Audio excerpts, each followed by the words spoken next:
ఇప్పుడు నుంచి చేసేది అదే కదా వంట వరకు ప్రోగ్రామ్. ఏదో సరదాగా అన్నలే శ్రీ, ఇంకా 4 రోజులు ఉండాల్సింది ఊర్లో. 4 రోజులు తినిన దానికి నీ మాట మాట్లాడుతాండ్రు. ఇంకా నేను 4 రోజులు ఉంటే ఇంకేమనే వాళ్ళు. బాయ్ వద్దులే బాయ్, ఇంకో 4 రోజులు ఉంటే అన్ని కడిచేస్తుంది. రే బయట కనేసినానా? ఊరుకోక్క, అక్క తమ్ములము చిన్నప్పటి నుంచి కలిసిమెలిసి పెరిగినాము, ఆ మాత్రం అనకూడదా? ఊరికే సరదాకే. సర్లే సర్లే వదిన, ఇక ఊరికి వెళ్ళొస్తా. నేను కూడా బయలుదేరతా లేక. రే భోజనం చేస్తాను రా. అయ్యో వద్దులే వదిన.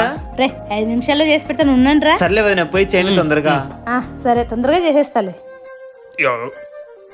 బావా ఫుల్గా తినేసినాము. దాంట్లో ట్రబుల్ ఇస్తుందేమో. వస్తానరా వదిన. త్వరగా పోవాలా, పోయిస్తాం అక్క. ఇంకా సర్లేరా, పట్టు అక్క వద్దక్క. పట్టుకోరా, ఎందుకు నా కోసం పెట్టుకోరా. వదిన వదిన వదిన వద్దు. పెట్టుకో. సరే అక్క పోయిస్తాము. సరేరా. ఈసారి ఎండాకాలం సెలవులకు వస్తా అక్క, 2 నెలలు ఉండాలి చూడు మీరు. సరేరా, రెడీగా ఉండు. బాయ్ వదిన. బాయ్ రా, మరొక సిరీస్ తో మళ్ళీ కలుద్దాం.